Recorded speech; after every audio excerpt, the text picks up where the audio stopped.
Þeir sem fyrsti vissu fæðingu Jesúbarnsins voru vitringarnir 3 frá Austurlöndum, Kaspar, Melkíor og Baltasar. Þeir spáðu þessum atburði eftir gömlum ritum og stöðu stjarnanna. Á ferðalagi frá Austurlöndum höfðu þeir að leiðarljósi stjörnuna sem næturnar vísaði þeim veginn til Betlehem. Þeir ferðuðust bæði fótgangandi og ríðandi þessa óralöngu leið.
Vitringarnir urðu mjög undrandi þegar stjarnan staðnæmdist yfir fjárhúsinu á Betlehemsvöllum.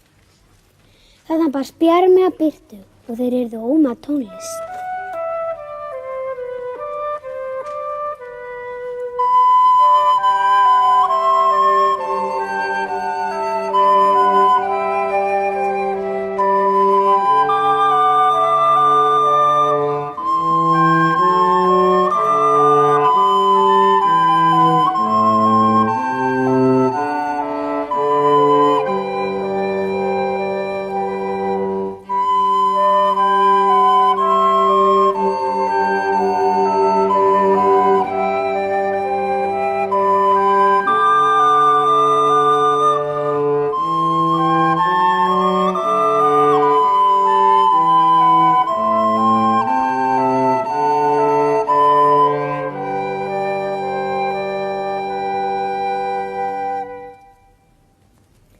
Vitringarnir stegu niður á úlföldum sínum og gengu inn. Þar sáði Maríu með barnið í fanginu. Þegar hún hafði sungið lítið vögguljóð, lagði hún barnið í jötuna, en Jósef var að færa dýrunum hey að borða. Vitringarnir krupu á kné, þökkuðu Guði og veittu barninu og móðurinu lotningu sína.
Hirðarnir komu hlaupandi utan af völlunum. Þeir veifuðu húfunum sínum og hrópuðu af fögnuði yfir að hafa fundið fjárhúsið og barnið í jötunni. Sumir þeirra tóku pjarpípuna sínar og byrjuðu að spila.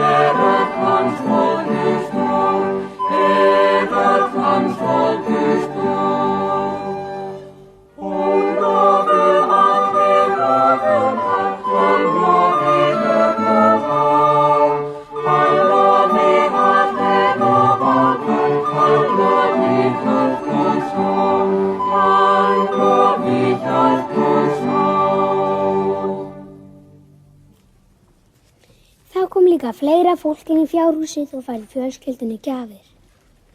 Einn kom með hlýtt teppi handa barninu, aðrir kom með mat og drykk handa Maríu og Jósef.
En á meðan höfðu vitringarnir tekið líka gjafir sínar upp úr farangrinu.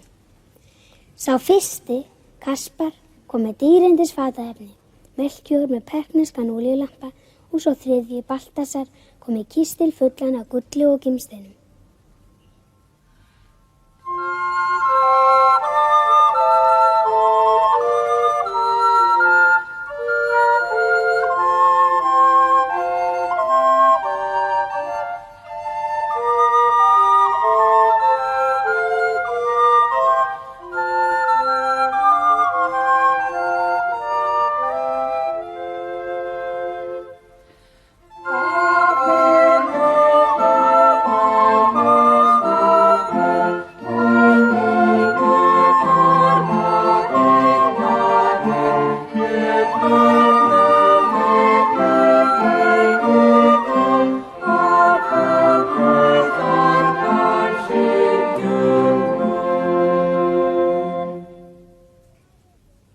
María og Jósef voru mjög undrandi yfir þessari miklu lotningu sem þeim og barninu var sýnd.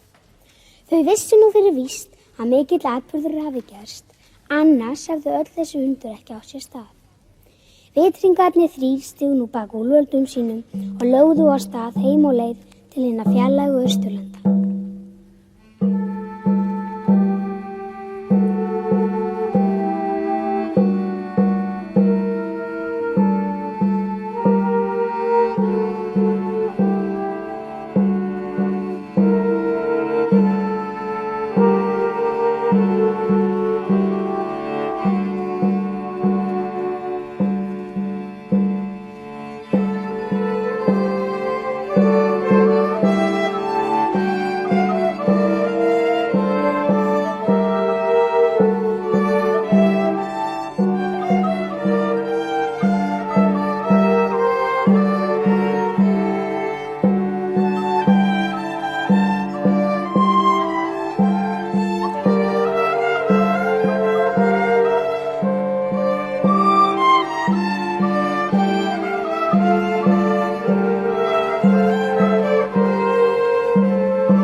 Þetta er ein af þeim fjölmörgu sögum sem börnum víða og lönd hafa verið sagðar vitringana frá Austurlöndum og nóttina helgu í Betlehem.